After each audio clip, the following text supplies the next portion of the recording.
is up? It's your boy Kate Sif Wins back with my next video, and this time I got a little different thing. This time I got a television show review, and this time it is none other than a show based on something I really do enjoy, but the show is none other than The Witcher, the Netflix season 1 that just came out recently, and I obviously gotta, yeah, before I do it, let me just put down the audio just because some of these guys just they like to yap and yap and yap in the background, but basically um you know, the Witcher TV series is based on the novels, which is also going to be based on the books.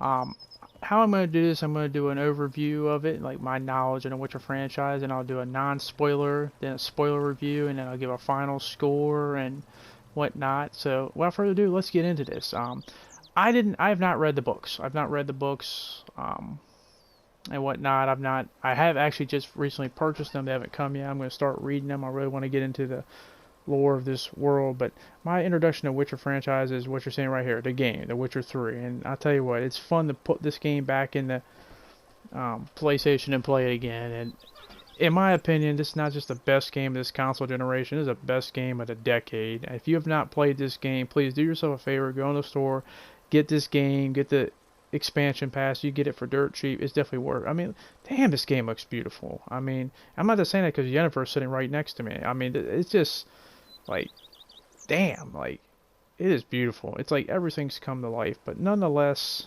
let's get on with this review.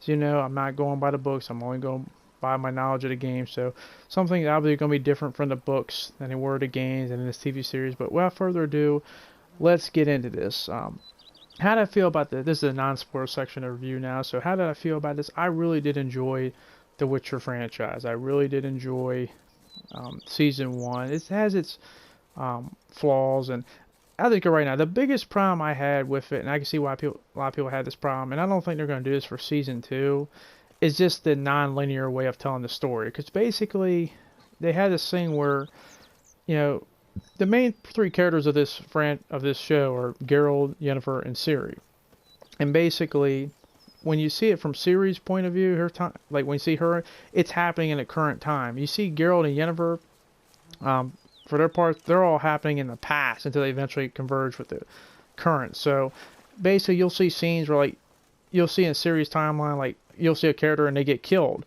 or something. Then you'll see, like, that same character next episode with, like, Geralt or Yennefer, and you're like, what the hell? Like, what just happened? It dawns you, oh, this is in the past, but they don't always do the greatest job of showing that. They sometimes give, like, a mention or, like a word or whatnot, like, hey, this, you know, this is the past one. So maybe they could have done a better job of doing that. But they're trying to, like, make all the characters,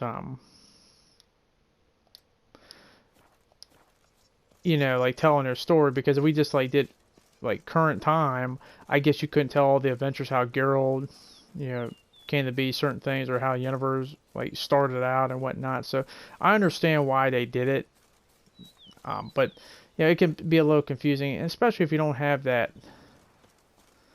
I guess, background knowledge of everything. It can be a little hard to keep up. So that's, in my opinion, the worst problem with this show, but it doesn't deter the show much for me, and I can understand a little bit more for others, but to me, I understand it. I understand the problem, but I don't think it really makes me go, oh, well, that's why I don't want to see this show anymore, etc., etc. So basically,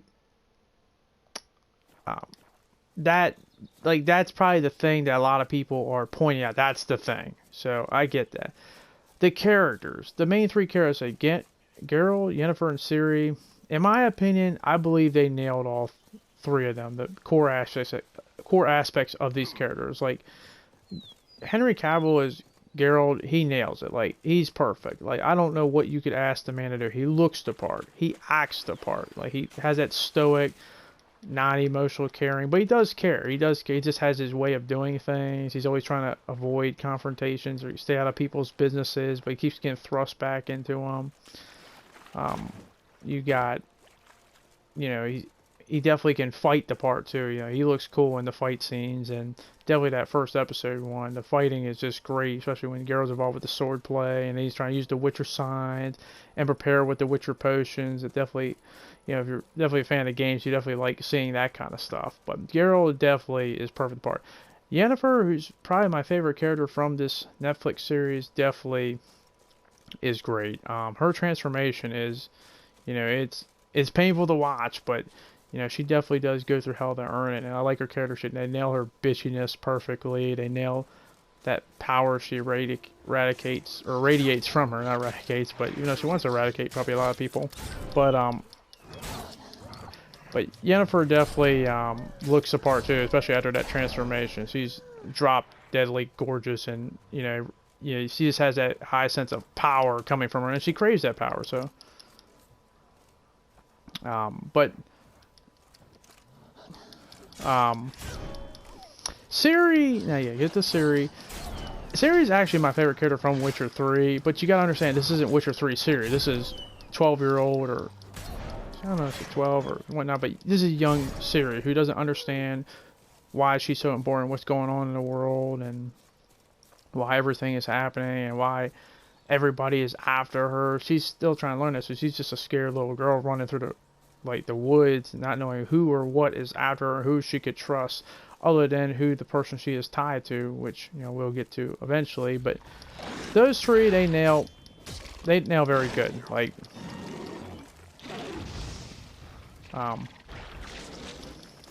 so I don't have any problem with Geralt or Yennefer or Ciri.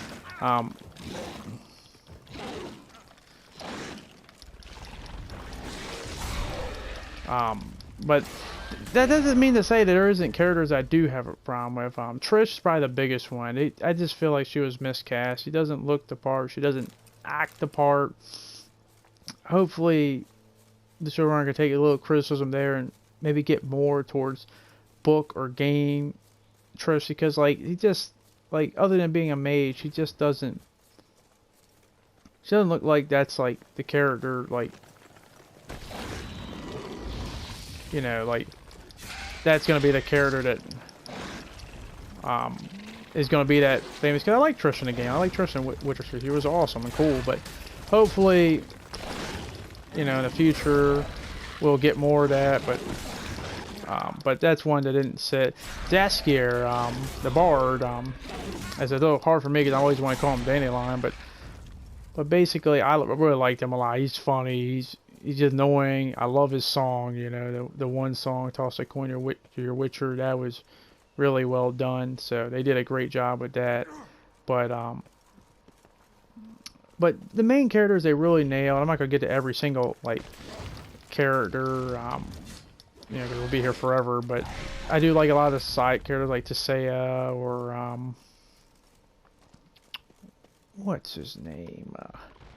I did like Mousesack a lot. And I like the Queen. You know, you're not supposed to love the Queen. She was cool at some point, but you know, it is to each his own. But no, I did like a lot of the characters, nonetheless. But there's, I thought there was someone here, but basically overall, I really did enjoy, you know, the majority of the characters' portrayal, except for a few. But the major ones they really nailed. They nailed the fighting. The music is great. I like the environment, just how the dread of the world is. I like the monsters. The monsters were cool. You gotta have cool Witcher monsters, and hopefully you see more.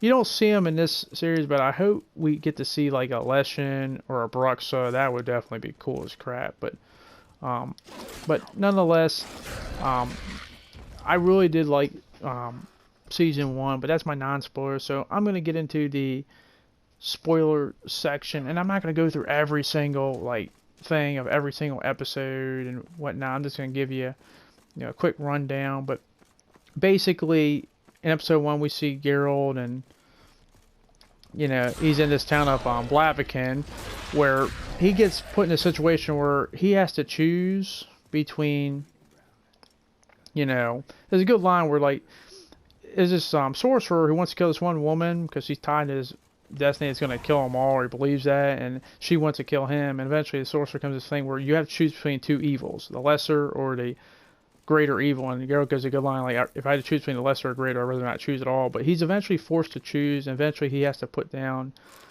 Renfri's her name, like this princess that's with a bunch of bandit people. And before she dies, she tells him that the child of in the woods that you will meet, you know, that is your destiny. Like, you're tied to it.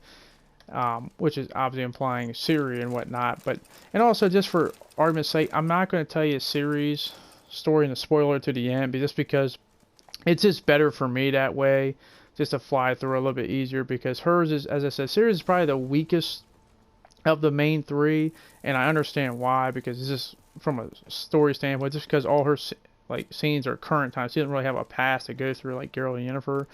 But basically, you know, it also gives Geralt the title Butcher of Blaviken after he butchered all these people and everyone started to turn against him. But then we get to Yennefer, her beginning, where, as I said, Yennefer is probably my favorite character from this show, because when you first see her, she's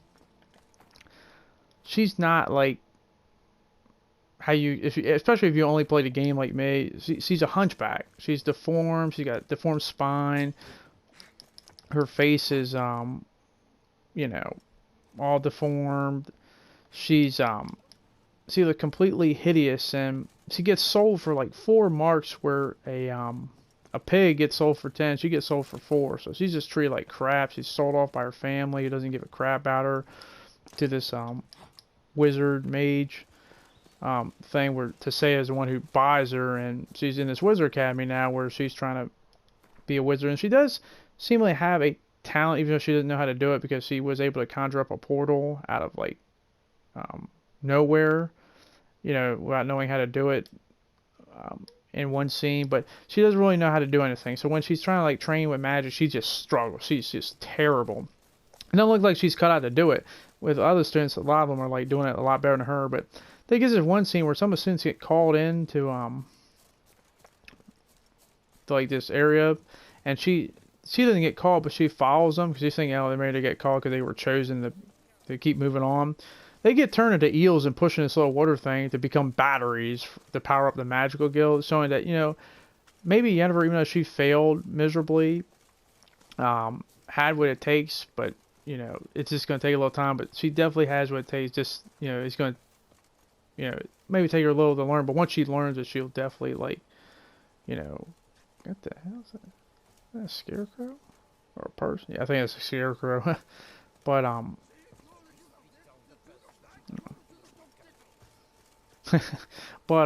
but basically, it shows just like, man, she goes from the worst to the worst, and it seems like, man, because a lot of times she just wants to kill herself. She doesn't even want to live. She's tired of suffering, but she somehow has what it takes to make it. And this continues on when, you know, when she gets better at being a sorcerer, she wants to, you know, move on and become one of the advisors for the kingdom as she wanted to. But because one of the plot points is that she has elven blood in her, and that's why she was deformed and looks deformed, you know, this one kingdom does not want her. And so they were going to force her to go to Nilfgaard, be their advisor. She doesn't want to. You know, she wants to irradiate power and have people rely on her because of her power and stuff, not to be like subjugated to like being a nobody. But nonetheless, she decides, you know what, I'm just going to go through this transformation so I don't have any doubt of being like elven related or like wickedness or whatnot. I'm going to like transform my body. And she goes through this painful transformation.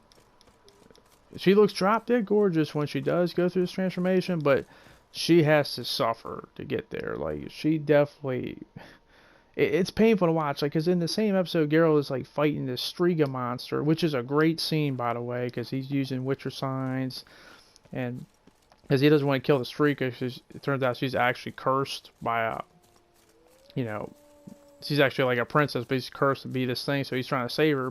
And he's getting beat up trying to like survive against it, but it's nowhere close to like the pain Yennefer's going. Like, her spine's being rearranged, her face is being rearranged. It's painful. But when she comes out of that transformation, she's by far the most drop dead gorgeous woman you ever seen in your life. and it radiates power and demands it, and that's when you're just like, that's Yennefer. Like, we got our Geralt, we definitely got our Yennefer, and she went through hell to get it, and you know, the rest is history.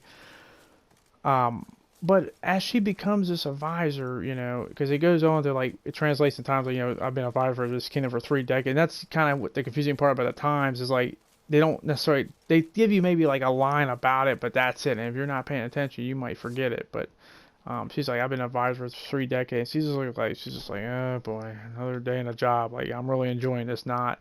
But basically, like, she's, she comes to despise it, because most of the kingdoms, has just seen this one scene where, like, the queen or king, they don't give a damn about it. It is tied up in their own BS, and eventually the queen's just like, you suck, you can't protect anybody, and you can't do anything, because they're trying to save their own, like, life, and it's just like, Yennefer comes to this point where she's trying to protect this queen and their baby, but the queen's just like, she's evil too. Like, the whole family's messed up from these, as they're trying to survive these assassins. But she gets to the point where, I'm just gonna abandon you. Like, yeah, I'll be honest, it's been a while since I played against Rob. I forgot they self-destructing you, but basically,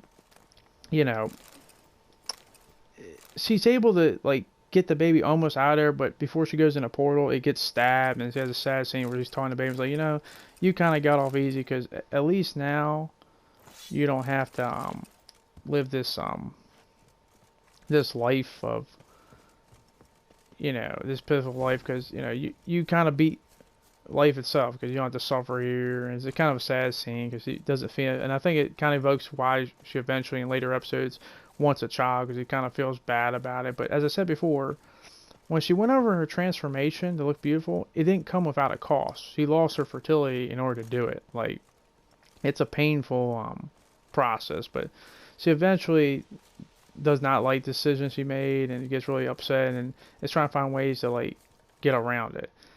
Geralt, meanwhile, in the same episode, is where he gets tied into Ciri, because this thing called, he goes to his kingdom, basically with Askir, and he's trying to, find, he's trying to, I forget the 100% reason why they went there in the first place off the top of my head. But basically, he goes there, and it's in the Kingdom of Syndra, where you have, like, the queen, who's the grandmother, she's the grandmother of Ciri, but Ciri isn't born yet, and she has her daughter, and basically, she's trying to find a suitable, like, person for her daughter to marry. But this one guy comes in and invokes the law of surprise during the whole segment, which basically means, like, when you've done, like, a certain deed, for somebody, and you invoke the law of surprise, they have to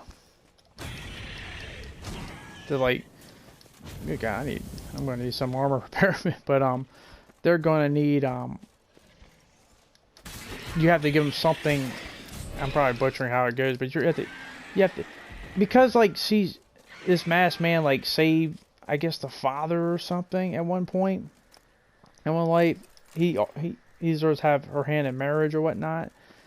And it turns out, like, when they take off his helmet, he's actually like he looks like a hedgehog man, and the queen is mortified, so he asks to kill him, and Geralt defends the man.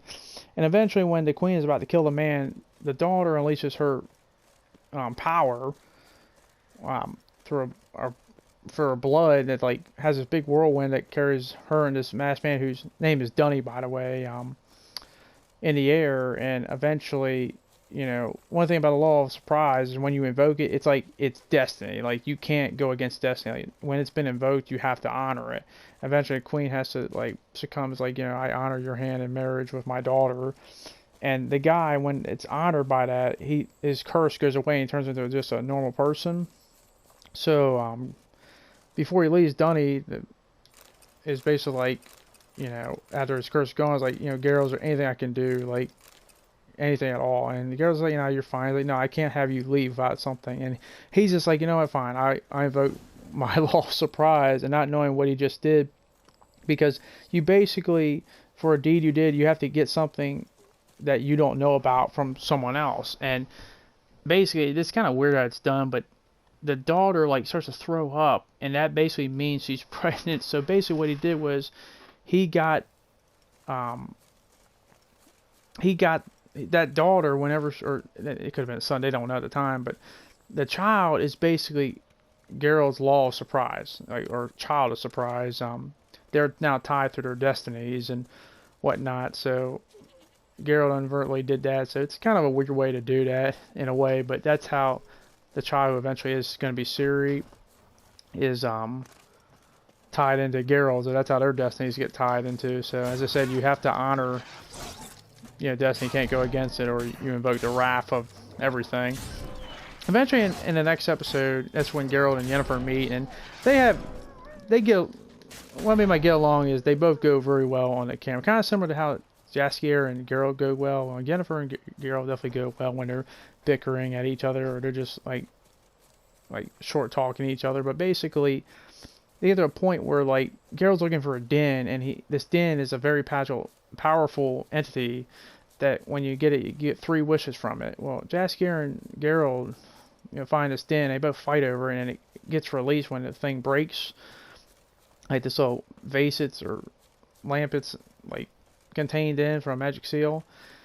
And when it gets released, it like affects Jaskier where he's about to die. Like his throat is like all messed up. So he's got to look for something to like save his buddy. So the only thing that can save him is like he needs to find a mage, a magician, or a sorcerer. And that sorcerer had to be Yennefer, who, when she's explained the situation, who's like that she sees an opportunity to like take the den for its power and use a wish to give her, as I said, she wants a child and she wants to be fertile again so she can have a child.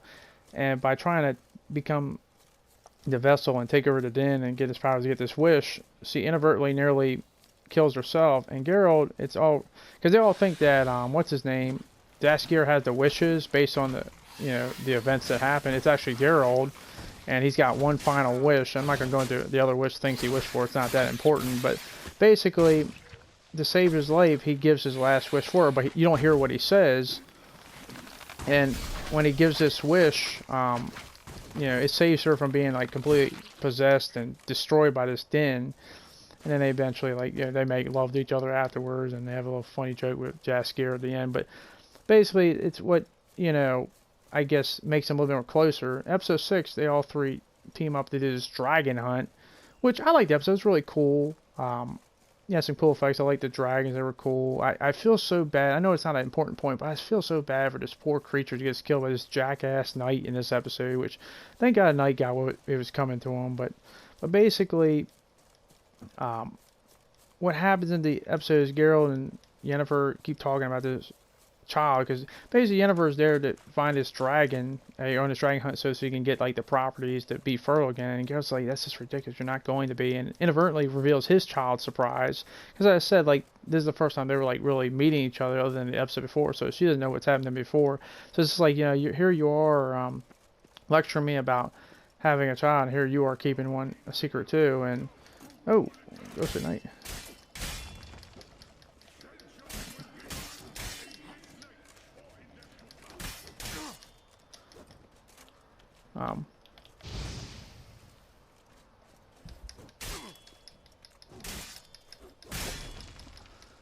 Sorry, I got caught off guard by that night, but basically, God, I lost my time. But they, like, she lectures him, like, it's kind of ironic you're telling me about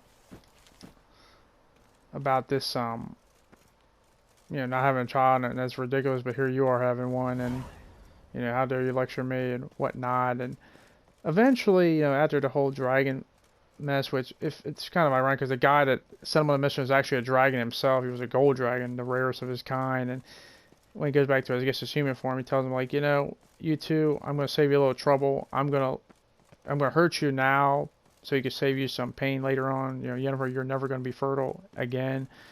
And Geralt, you're going to have to lose her or whatnot. And why he said that, I don't know why. Who knows? But anyway, they go their separate ways, and because eventually it's real that like the wish was used to save Ganondorf's life, but it's also why that their love they share is not natural. It's because of the wish, which we don't 100% learn what the wish is word by word, but is that they're both tied to each other because of that wish. But does that mean they really love each other? Is that natural? And that's a question. As I said, that goes all the way through Witcher 3. So if you haven't seen it, it's been a long time until that's answered. But anyway. They go their separate ways. Even Jaskier gets yelled at by poor Geralt, and so they all pretty much separate after that. The next episodes basically involve a massive battle on Silent Hill, which is a great scene where you see some mage warfare. Yennefer offers to help Tissaia fight this battle against the Nilfgaardian Empire, which has been invading and trying to take over little by little. And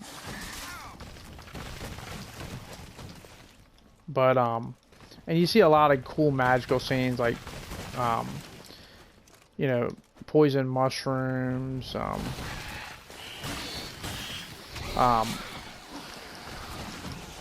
you see like portals with arrows being fired from them so that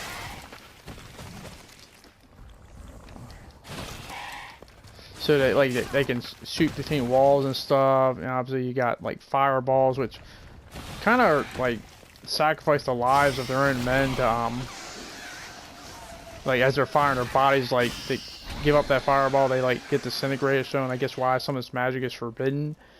But then you got the earworms, like these bloody earworms that take over people's bodies when they get in their ears or whatnot, so they're controlled. And eventually it looks like that this Silent Hill with the mages that decide to defend it is going to get overrun, and Yennefer and all of them are going to perish. But Tissaia, the headmistress, tells her to like unleash her chaos, let it go, and she unleashes this fire that just takes over the entire battlefield. But it's cool because it protects her own allies while incinerating all the enemy. But eventually it just like she disappears and no one knows where she's at. Meanwhile, Geralt, years later, after the whole child surprise thing, comes back to I guess get Ciri because he feels like she might be in danger and she's best in his hands. But the queen doesn't allow it and actually imprisons him while like Nilfgaard is invading the castle. Now I think it's safe to, well, no, I'll continue on with Geralt, but basically eventually he gets out of it and realizes like Ciri's already left. But and he's trying like to find her, and he gets in a cool scene where like he's in the woods and he fights like, I forget what these monsters were. I don't know what they're not foglets. They're not. I can't remember what they were called. But those little monsters he fights with his hands, and like, but he gets bit by them. So one of them nearly kills him, and he almost faints. But this one guy pulls him on his wagon out of the woods, and he basically has a cool scene where it's like he has a flashback of his mother, and his mother is actually someone who abandoned him as a kid to this Witcher thing, and you actually get a reference to Vesemir, who's one of the older Witchers that train Geralt, which is really cool. And oh damn, he got the point. But which is very unique and cool, and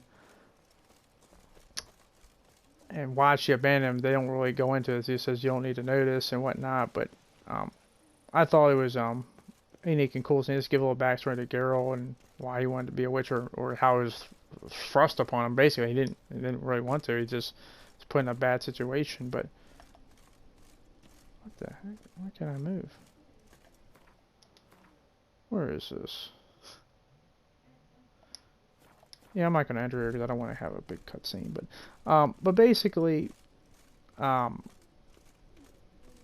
he eventually wakes up, or supposed to regain his consciousness, and he's going past his house, and he goes by these woods, and I'm going to stop right there because now I'm going to get up to Ciri's, and I didn't want to tell Ciri's point just because it helps me better to do it easier this way, because Ciri's is probably the weakest of Geralt and Yennefer's because it's all happening in the current, and most of hers, it's just, there's not much to tell. Like, basically, Nilfgaard, in all the episodes, you see them attacking Sindra, her kingdom, and, Ciri's the granddaughter of the queen, and she's going to be next in line because they have a plot point that her mother and father died at shipwreck, and that she's the last remaining line of the whole kingdom, and eventually they attack, and she's got to go, she's got to run, and the queen, our last time breath, said, go find Geralt, and when she eventually succumbs that, hey, you know, Geralt is tied into your destiny. You got to find him, but she's running for her life. Like everybody in Nilfgaard wants her, but they don't want to kill her. They want her because of her power. It makes her special, and she doesn't understand this herself. She's young. She's only 12 years old, I believe, and she's trying to figure out what's going on. Everyone wants her.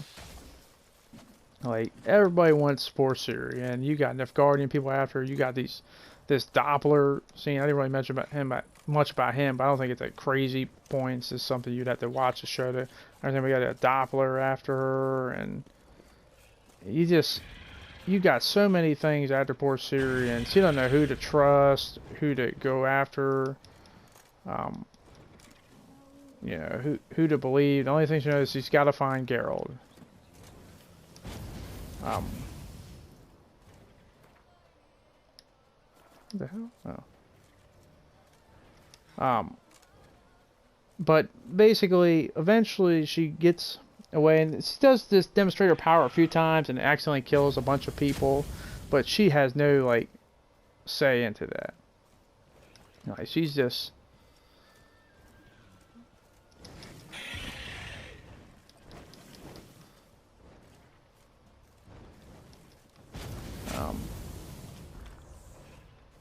Come on, get down here.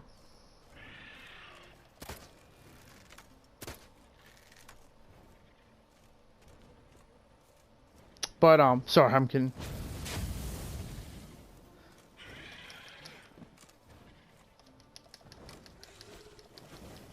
Ah, man, he's not making it easy. Oh, well. But, sorry, I just got so distracted by this dragon, dude. But, as I said, it's been such a long time I played this game. I'm playing like a complete dumbass. Yeah, I'm just, first time I've picked up in years. But anyway, you know, eventually she gets to the point where she gets taken in by